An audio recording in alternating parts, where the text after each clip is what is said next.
بسم اللہ الرحمن الرحیم۔ السلام علیکم۔ یہ کتاب آپ کے لیے کاشان بصیرت کے یوٹیوب چینل کی جانب سے ریکارڈ کی جا رہی ہے۔ اب ہم کتاب بہشت کا پارٹ نمبر 16 پڑھیں گے، صفحہ نمبر 283۔ کیا تم مٹی جیسی نعمت کو ٹھکرا دو گے؟ اللہ تعالیٰ اس عظیم سورہ میں سب سے پہلے انسان کی تخلیق کے بارے میں ارشاد فرماتا ہے، پھر تعلیم قرآن، پھر سورج و چاند اور درختوں وغیرہ کے بارے میں بتایا کہ ایک خاص مقصد کے لیے اپنا اپنا فریضہ انجام دے رہے ہیں۔ پھر آسمان کی بلندی اور میزان کی غیر معمولی اہمیت کو بتایا گیا، ناپ تول میں کمی نہ کرنا، زندگی کے معاملات کو عدل و انصاف کے مطابق نپٹانا۔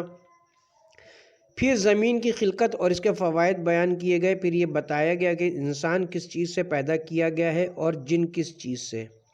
اس سورہ میں جنوں اور انسانوں کو بار بار مخاطب کر کے سمجھایا گیا کہ کہیں اور کسی مقام پر کفران نعمت نہ کرنا، ناشکری نہ کرنا۔ اس سورہ میں انسان کو سمجھانا یہ مقصود تھا کہ اے آدم کے بیٹے کہ تجھے اس خاک سے، اس مٹی سے پیدا کیا گیا، تیری فطرت بھی خاکی اور تیرا انجام بھی خاکی۔ جیسا کہ علامہ اقبال نے کہا ہے، یہ خاکی اپنی فطرت میں نہ نوری ہے نہ ناری ہے۔ گویا بنی نوع انسان سے کہا جا رہا ہے کہ وہ متواضع رہے، منکسر المزاج رہے، اپنی طبیعت میں غرور نہ لائے، اپنے مزاج کو تکبر سے آشنا نہ کرائے، بلکہ جھک جائیں اس خالق کے سامنے کہ جس کی بارگاہ میں کائنات کا ذرہ ذرہ جھکا ہوا ہے، سجدے میں سر تسلیم خم کر کے ثابت کرے کہ وہ تو ایک بندہ ہے اور اس کا معبود حقیقی تو وہ خدا ہے جو عالمین کا پالنے والا ہے۔ انسان کو دو راستے بتلا اور دکھلا دیے گئے ہیں کہ مومن بنے یا کافر۔ بدبخت ہے وہ شخص کہ جو ہر چیز دیکھتے اور سمجھتے ہوئے بھی حقائق سے منہ موڑ لے اور خدائے وحدہ لا شریک کی نعمتوں سے انکار کر دے، حالانکہ کائنات کی ہر چیز چیخ چیخ کر انسان کو بتلا رہی ہے کہ وہ توحید پر ایمان رکھے اور خدا کے بنائے ہوئے نظام کائنات پر عمل پیرا ہونے کی کوشش کرے۔ اللہ تعالیٰ نے انسانوں اور جنوں کو بے شمار نعمتیں دے کر اس بات کی تاکید کی ہے کہ مال غیر کی طرف ہاتھ نہ بڑھاؤ، لقمہ حرام سے پرہیز کرو، اللہ کی زمین پر فتنہ اور فساد برپا نہ کرو، محنت سے کما کر کھاؤ، چوری نہ کرو، ڈاکے نہ ڈالو، بدکاریوں کی طرف توجہ نہ کرو، ورنہ یہ زمین تمہارے لیے جہنم بن جائے گی۔ تم اسی سے پیدا ہوئے ہو، اسی میں چلے جاؤ گے، چند دن کی زندگی گزارنے کے لیے تمہیں بھیجا گیا ہے۔ تم یہاں ایسے ہو جیسے مسافر سرائے میں، ہمیشہ یہاں رہنے کا بندوبست نہ کرنا۔ جنات کے لیے آگ بھی نعمت ہے۔ جنوں سے کہا جا رہا ہے کہ تم کو آگ سے پیدا کیا گیا ہے، کیا تم اس عظیم نعمت سے انکار کرو گے؟ اس نے جنوں کو غیر معمولی طاقت تھی، اس نے جنوں کو غیر معمولی طاقت دی، قوت پرواز عطا فرمائی اور ایسی صلاحیت ودیت کر دی کہ وہ جہاں اور جس وقت چاہیں چلے جائیں۔ جس طرح کچھ انسان اللہ تعالیٰ کی وحدانیت، اسلام و قرآن کو تسلیم نہیں کرتے تھے، اسی طرح کچھ جنات بھی ملحد و کافر ہیں۔ وہ اپنی اس غیر معمولی طاقت کو شیطانی کاموں پر خرچ کرتے ہیں، حقیقت میں وہ بھی اس نعمت کی تکذیب کر رہے ہیں۔ جنات سے کیا مراد ہے؟ خدا نے جنات کو حضرت سلیمان کا تابع بنا دیا تھا۔ اس میں مفسرین کا اختلاف ہے کہ جنات سے کیا مراد ہے۔ بعض نے لکھا ہے کہ قوی ہیکل، سرکش اور غصہ ور انسان مراد ہیں جو کسی کے قابو میں نہیں آتے، لیکن یہ قول صحیح نہیں ہے۔ اگر جن علیحدہ سے کوئی قوم نہیں ہے تو خدا نے ان کو نوع انسانی سے الگ کر کے کیوں بیان کیا ہے؟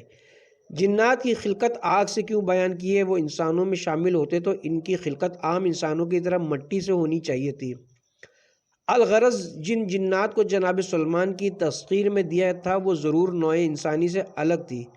سورہ جن کی تلاوت سے معلوم ہوتا ہے کہ انسانوں سے الگ ایک مخلوق ہے۔ جنات سے جو کام حضرت سلیمان لیتے تھے ان میں بڑی بڑی مسجدیں بنوانا بھی شامل تھا۔ جنات کے متعلق لوگوں کا یہ خیال ہے کہ اس وقت بھی تھا اور اب بھی ہے کہ یہ لوگ غیب داں ہوتے ہیں، مگر اس واقعے سے ثابت ہو گیا کہ انہیں غیب کا علم نہیں ہوتا، ورنہ حضرت سلیمان کی موت کا علم ہوتے ہی وہ بھاگ کھڑے ہوتے اور مسجد بیت المقدس کی تعمیر کا کام ناتمام چھوڑ دیتے ہیں۔ دو آیتوں کا آپس میں ربط، رب المشرقین و رب المغربین، کہ وہ مشرقین و مغربین کا رب ہے۔ اس آیت میں رب خبر مبتدا محذوب ہے، دراصل آیا یوں تھی، الذی هو رب المشرقین، جس طرح اللہ تعالیٰ نے انسان کو مٹی سے پیدا کیا اسی طرح جنات کو آگ سے ہو، اور انہی کے لیے یہی نظام کائنات کار فرما ہے جو کہ انسانوں کے لیے بنایا گیا ہے۔ زمین، آسمان، سورج، چاند، تارے اور دنیا کی نعمتیں جنوں کے لیے بھی بنائی گئی ہیں، وہ بھی اپنا اپنا کام کاج کر کے اپنی روزی کماتے ہیں۔ تفسیر فصل الخطاب میں ہے، جب تک امریکہ کا انکشاف نہیں ہوا تھا اس وقت کی معلومات کی حد تک دو مشرق اور دو مغرب کے معنی لیے جاتے تھے۔ گرمیوں کے موسم کا مشرق اور جاڑے کے موسم کا مشرق، اور بعض کہتے تھے کہ سورج اور چاند دونوں کے مشرق اور مغرب مراد ہیں۔ لیکن امریکہ کے معرض انکشاف میں آنے کے بعد دو مشرق اور دو مغرب بہت نمایاں ہو گئے، جس طرح رب المشارق والمغارب کا مفہوم بہت سے سورجوں سے نمایاں ہو گیا ہے۔ علامہ مقبول احمد دہلوی لکھتے ہیں کہ احتجاج تبریسی میں ہے کہ جناب امیر المومنین علیہ السلام سے اس کا مطلب دریافت کیا گیا تو فرمایا کہ جاڑے کا مشرق علیحدہ ہے اور گرمی کا علیحدہ۔ آیا آپ لوگوں کو سورج کے قرب و بعد سے اس کی تمیز نہیں ہوتی؟ پھر فرمایا کہ اللہ تعالیٰ کا یہ جو قول ہے رب المشارق والمغارب، اس کی توضیح یہ کہ خداوند عالم نے آفتاب کے لیے 360 برج قرار دیے کہ ہر روز آفتاب ایک برج سے طلوع کرتا ہے اور دوسرے میں غروب، پھر اس کی طرف سال آئندہ سے اسی طرح اسی دن سے پہلے لوٹ کر نہیں آتا۔ امی علیہ رحمہ نے مشرق و مغرب کی تفسیر جو ہم نے لکھی ہے بیان کرنے کے بعد جناب امام جعفر صادق علیہ السلام سے یہ بھی روایت ہے کہ مشرقین سے جناب رسول خدا اور جناب امیر المومنین علیہ السلام، اور مغرب سے حسن و حسین علیہ السلام، اور ان دونوں کی مثالیں بہت ہیں۔ تفسیر نمونہ میں رب المشرقین والمغربین، وہ دو مشرقوں اور دو مغربوں کا پروردگار ہے۔ یہ درست ہے کہ سورج سال کے ہر روز ایک نقطے سے طلوع ہو کر دوسرے نقطے پر غروب ہوتا ہے اور ترتیب سے ایک مشرق اور ایک مغربی بنتا ہے، لیکن سورج کے حوالے سے زمین کے شمالی جھکاؤ اور جنوبی جھکاؤ کی حد اکثر کی طرف توجہ کرنے پر پتہ چلتا ہے کہ فی الحقیقت دو مشرق ہیں اور دو مغرب، اور باقی ان دونوں کے درمیان کا حصہ ہے۔ چونکہ زمین کا محور اس کی سطح مدار کی بنسبت جھکا ہوا ہے اور تقریباً 23 درجے کا زاویہ بناتا ہے، اور زمین اس حالت میں سورج کے گرد گردش کرتی ہے، لہٰذا سورج کا طلوع و غروب ہمیشہ متغیر نظر آتا ہے کہ جس کے پہلے مدار کو مدار راس السرطان اور دوسرے مدار کو مدار راس الجدی کہتے ہیں۔ یہ سورج کے دو مشرق اور مغرب، باقی جتنے مدار ہیں وہ ان دونوں مداروں کے درمیان ہیں۔ یہ نظام جو حقیقت میں 4 قسم کے بہت سے بابرکت موسموں کی خلقت کا سرچشمہ ہے، حقیقت میں ان آیتوں کی تکمیل و تائید ہے جو پہلے آ چکی ہیں۔ اسی مقام پر کہ جہاں چاند اور سورج کی گردش کے متعلق گفتگو ہے، اسی طرح آسمانوں کی خلقت میں میزان کے وجود کی بات ہے۔ مجموعی طور سے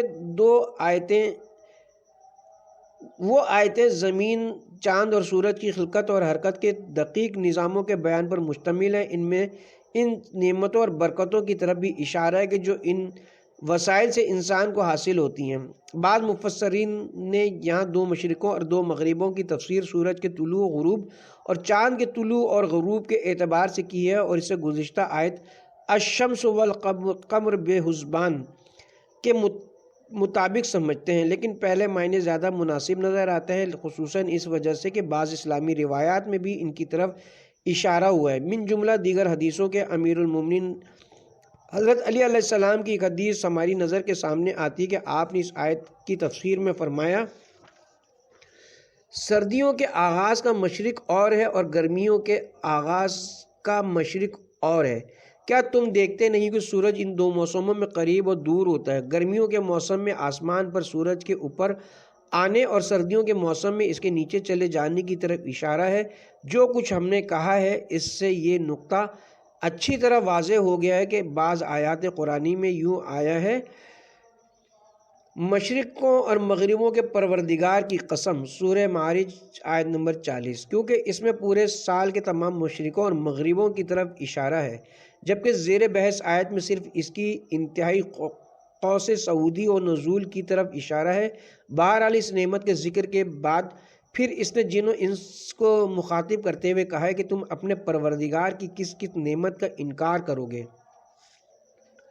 زمین کی گردش، اس میں کوئی شک نہیں کہ زمین سورج اور چاند کی شبانہ روز گردش کی طرح اپنے ارد گرد چکر لگاتی رہتی ہے۔ اس کی حرکت شمالی سے جنوب اور جنوب سے شمال کی طرف ہوتی ہے، ہر ایک میں 6 مہینے رہتی ہے اور گہوارے کی طرح جاتی ہے اور گہوارے کی طرح واپس آتی ہے، جیسا کہ ارشاد و خداوندی ہے، کیا ہم نے زمین کو گہوارہ راحت نہیں بنایا؟ سورہ نساء آیت نمبر 6۔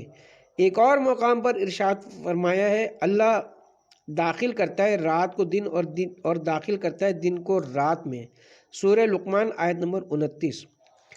تفسیر القرآن میں ہے کہ ذرا اس پر بھی غور کرو کہ کبھی رات کو دن میں داخل کر کے دن کو بڑھا دیتا ہے اور کبھی دن کو رات میں داخل کرے رات کو بڑھا دیتا ہے۔ گرمیوں میں دن بڑھ جاتا ہے اور جاڑوں میں رات، اس کے سوا کوئی یہ کام کر سکتا ہے؟ نظام حیات انسانی کو برقرار رکھنے کے لیے خدا نے رات اور دن بنائے ہیں۔ رات اس لیے کہ دن بھر کام کرنے کے بعد جب آدمی تھک جائے تو پیر پھیلا کر رات کو سوئے تاکہ تھکان دور ہونے کے بعد اگلے روز کام کرنے کے لیے پھر چاق و چوبند ہو جائے۔ اگر ایسا نہ ہوتا تو زندگی وبال ہو جاتی۔ خدا کے سوا اور کون ہے جو اس نظام کو برقرار رکھ سکتا ہے؟ کیسی عجیب بات ہے کہ خدا کے اس فضل و کرم پر لوگوں کی نظر نہیں، اس کا شکر ادا نہیں کرتے، اس پر ایمان نہیں لاتے۔ وہی تو ہماری زندگی برقرار رکھنے کے لیے ہے۔ کیا نعمتیں ہم کو دے رہا ہے اور ہم ہیں کہ اس کی ناشکری پر تلے بیٹھے ہیں۔ کیا اپنے محسن حقیقی کے ساتھ ایسا برتاؤ کرنا ہمارے لیے زیبا ہے؟ زمین کی صفت، ارشاد خداوندی ہے، وہ ہے جس نے زمین کو تمہارے لیے قابل استعمال بنا دیا ہے کہ چلو اس کے کاندھوں پر اور کھاؤ اس اللہ کی دی ہوئی روزی سے اور اسی کی طرف تمہیں پلٹ کر جانا ہے، سورہ ملک آیت نمبر 14۔ زمین کی جو خلقت بتائی گئی ہے قابل استعمال، اس کی حدود ہر دور اور ہر زمانے میں با اعتبار ادراک بشر اور ذرائع استعمال کے مختلف رہے ہیں اور ان میں برابر اضافہ ہوتا جا رہا ہے، جس سے اللہ کی اس مخلوق کے متعدد فیوز و برکات کا احساس اور زیادہ ہونا چاہیے۔ تاہم اس وقت کے انسانوں کے محدود ذرائع کی حد تک انہیں اس کی طرف توجہ دلائی جا رہی ہے اور قرآن مجید میں بکثرت مقامات پر نگاہ کو ادھر موڑا گیا ہے اور اس کے دوسرے فوائد کی طرف اشارہ کیا گیا ہے۔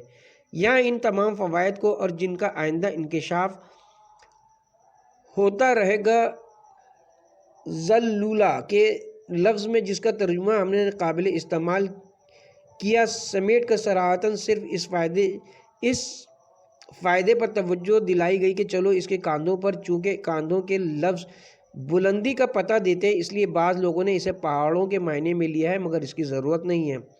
انسان زیادہ تر جہاں چلے پھرے گا وہ زمین کی اندرونی تہوں کے مقابلے میں اوپر ہی کا حصہ ہوگا، لہٰذا اسے پشت یا کاندھے زمین کا کہہ سکتے ہیں۔ اور اس کی روزی سے کھاؤ، یعنی اللہ نے زمین جو نباتات رویدہ کیے ہیں ان سے غذا حاصل کرو۔ یہ نہ بھولو کہ یہ نعمت کسی کی دی ہوئی ہے اور اسی کی طرف پلٹ کر جانا ہے، لہٰذا اپنے فرائض کا ادا کرنا ضروری سمجھو۔ حضرت علی علیہ السلام کا سورج سے مکالمہ، تفسیر برہان میں جناب جابر سے منقول ہے کہ میری عمار سے ملاقات ہوئی تو انہوں نے بیان کیا کہ حضور صلی اللہ علیہ وآلہ وسلم نے صبح کی نماز پڑھائی اور بیٹھ گئے اور کافی لوگ وہاں موجود تھے۔ اتنے میں دن نکل آیا، پس حضرت علی علیہ السلام تشریف لائے تو حضور نے کھڑے ہو کر علی کی پیشانی پر بوسہ دیا اور اپنے پہلو میں ان کو بیٹھایا کہ ان کے زانو آپ کے زانوؤں سے ٹکرا رہے تھے۔ پس آپ نے فرمایا، علی اٹھ کر سورج سے بات کرو کیونکہ وہ تم سے بات کرے گا۔ لوگ بھی کھڑے ہو گئے کہ دیکھیں سورج کس طرح حضرت علی سے باتیں کرتا ہے۔ بعض تو یہ بھی کہنے لگے کہ حضور خواہ اپنے بھائی کی عزت افزائی کرتے ہیں۔ چنانچہ حضرت علی علیہ السلام نے باہر نکل کر سورج سے خطاب کیا، اے سورج کیسے ہو؟ اس نے فوراً جواب دیا، خیر سے ہوں۔ اے برادر رسول، اے اول، اے آخر، اے باطن، اے وہ جو ہر شے کو جاننے والا ہے۔ جب حضرت علی پلٹے تو رسول اللہ نے فرمایا کہ تم بتاؤ گے یا میں خود بتاؤں کہ اس نے کیا کہا ہے؟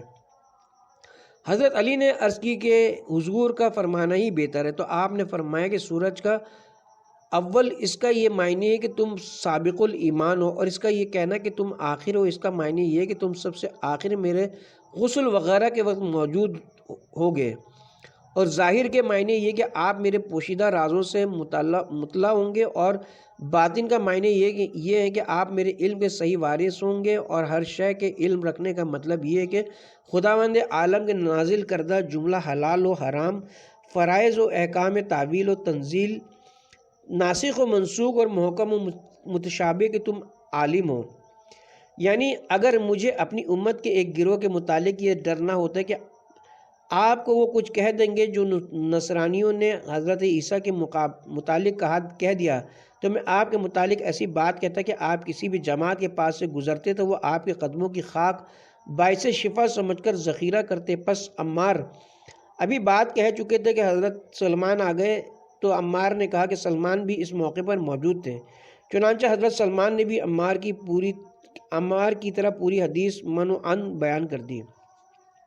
حضرت امام محمد باقر علیہ السلام سے منقول ہے کہ ایک دن جناب رسالت مآب صلی اللہ علیہ وسلم حضرت علی علیہ السلام کے زانو پر سر رکھ کر سو گئے۔ ابھی تک حضرت علی نے نماز عصر ادا نہیں کی تھی۔ جب حضور بیدار ہوئے تو سورج غروب ہو چکا تھا۔ حضرت علی علیہ السلام نے اپنی نماز کا ذکر کیا، پس آپ نے دعا کی اور خدا نے سورج کو پلٹایا۔ اس کے بعد حضور نے فرمایا، یا علی اٹھو اور سورج سے بات کرو کیونکہ وہ آپ سے بات کرے گا۔ چنانچہ حضرت علی علیہ السلام ارشاد نبوی کے تحت سورج سے خطاب کیا کہ السلام علیکم یا خلق اللہ، اے مخلوق خدا تجھ پر میرا سلام ہو۔ تو سورج نے جواب دیا، آپ پر سلام ہو اے اول، اے آخر، اے ظاہر، اے باطن، اے وہ جو دوستوں کو نجات دے گا اور دشمنوں کو قید کرے گا۔ رسول اللہ نے فرمایا کہ سورج نے صحیح کہا اور اللہ کے امر سے ہی بات کی، پس آپ اول ہیں، یعنی سب سے پہلے ایمان و تصدیق میں سبقت کرنے والے ہو، اور آپ آخر ابو الوسین ہیں کہ جس طرح میرے بعد کوئی نبی نہیں ہوگا آپ کے بعد وسیع نہیں ہوگا، خلیفہ بلا فصل، اور آپ ظاہر ہیں یعنی دشمنان اسلام پر غالب ہیں، اور آپ باطن ہیں یعنی آپ عالم ہیں کہ میرے علم کے جامع اور وہی پروردگار کے خزینہ دار ہیں۔ آپ کی اولادوں میں سے بہتر ہے اور آپ کے ماننے والے بروز قیامت نجیب و شریف ہوں گے۔ شق القمر یعنی چاند کے 2 ٹکڑے ہو جانے کا واقعہ۔ ابن عباس کہتے ہیں کہ حج کے زمانے میں 14ویں شب کو ابو جہل ایک یہودی اور چند مشرکوں کے ساتھ حضرت رسول خدا صلی اللہ علیہ وآلہ وسلم کے پاس آیا اور کہنے لگا کہ آپ اپنی نبوت کو کوئی معجزہ سرئی دکھائیں۔ آپ نے پوچھا، آخر تو کیا چاہتا ہے؟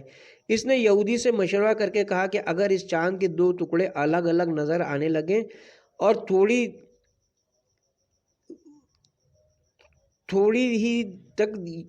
دیر تک یوں ہی رہیں۔ حضرت نے لوگوں کو پکار کر کہا، دیکھو۔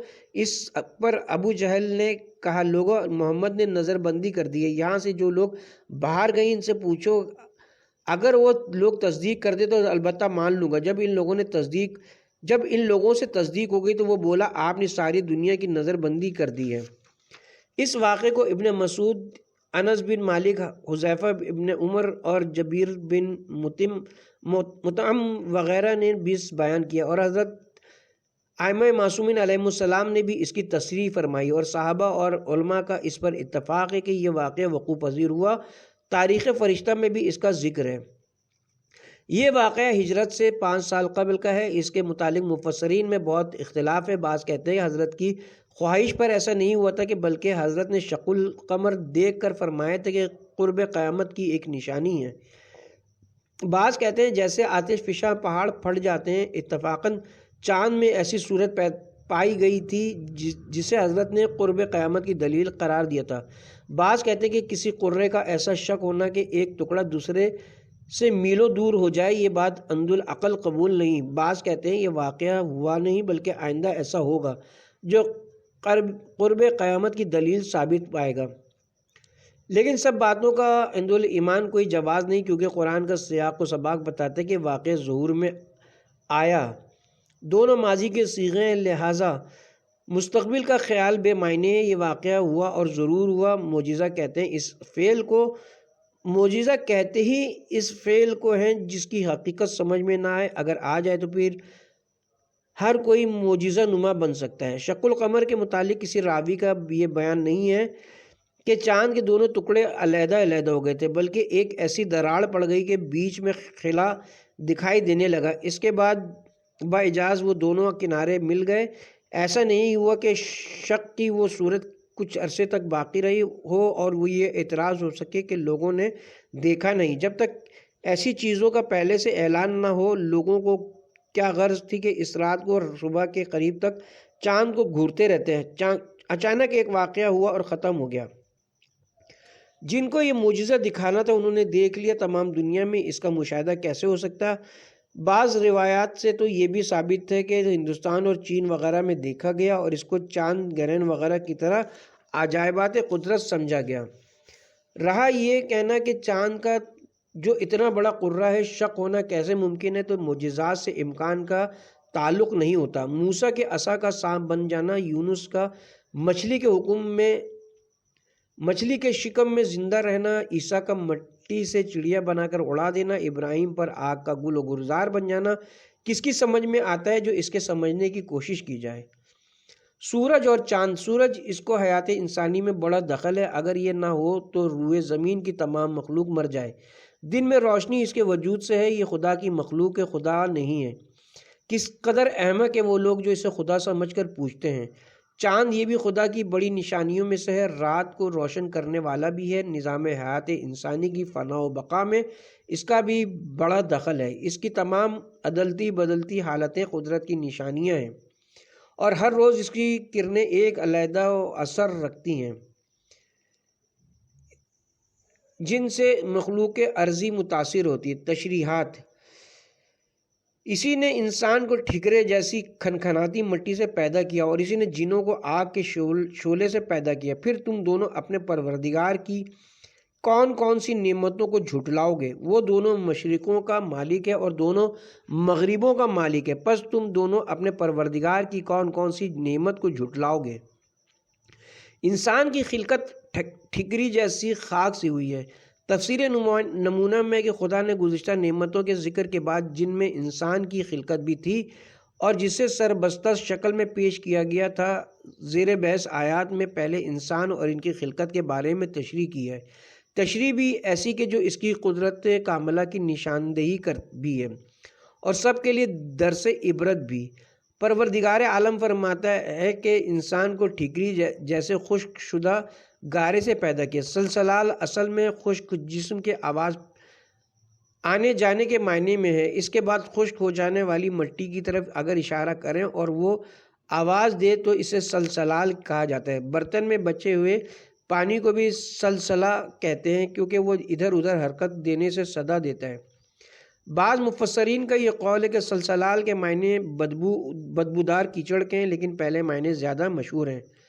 فخار کا مادہ فخر سے، اس کے معنی اس شخص کے ہیں جو بہت زیادہ فخر کرتا ہو، اور چونکہ اس قسم کے افراد اندر سے کھوکھلے ہوتے ہیں اور باتیں زیادہ بناتے ہیں، اس لیے یہ لفظ کوزہ اور ہر قسم کی ٹھکری کے لیے جس میں سے زیادہ آواز نکلتی ہے بولا جاتا ہے۔ قرآن میں درج مختلف آیتوں اور ان مفاہیم سے جو انسان کی ابتدائے آفرینش کے موضوع سے تعلق رکھتے ہیں، یہ اچھی طرح واضح ہوتا ہے کہ انسان شروع میں خاک تھا، سورہ حج آیت نمبر 5۔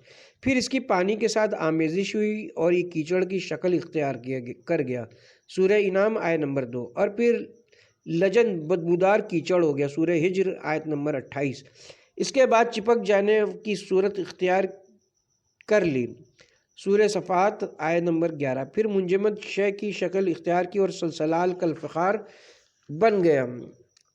آیا زیر بحث ان مرحلوں نے بعد کے زمانے کے تقاضوں کے مطابق کس قدر طول کھینچا اور انسان نے ہر مرحلے میں کس قدر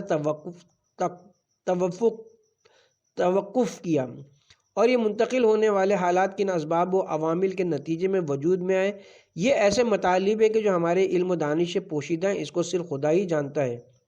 اور بس جو کچھ مسلم ہے وہ یہ ہے کہ مذکورہ مفاہیم ایک ایسی حقیقت کو بیان کرتے ہیں جو انسان کے تربیتی مسائل کے ساتھ نہایت اہم تعلق رکھتی ہے، اور وہی ہے کہ انسان کا اولین مادہ بہت ہی بے قیمت و کم مقدار تھا اور یہ زمین کی حقیر ترین شے سے تھا، لیکن خدا نے اس قسم کے بے قیمت مادے سے ایسی بیش بہا مخلوق پیدا کی کہ جو گلستان آفرینش کا گل سرسبز بن گئی۔ ان مفاہیم سے ضمنی طور پر اس طرح بھی اشارہ ہے کہ انسان کی حقیقی قدر و قیمت کو وہی روح الہی اور نغمہ ربانی کے جو قرآن کی دوسری آیتوں مثلاً سورہ ہجر کی آیت نمبر 25 میں آیا ہے کہ تشکیل دیتا ہے تاکہ انسان اس حقیقت کو پہچاننے کے بعد اپنی راہ ارتقاء کو اچھی طرح پالے اور یہ سمجھ لے کہ کس راستے پر چل کر اسے سفر حیات طے کرنا ہے، تاکہ وہ بزم ہستی میں اپنی حقیقی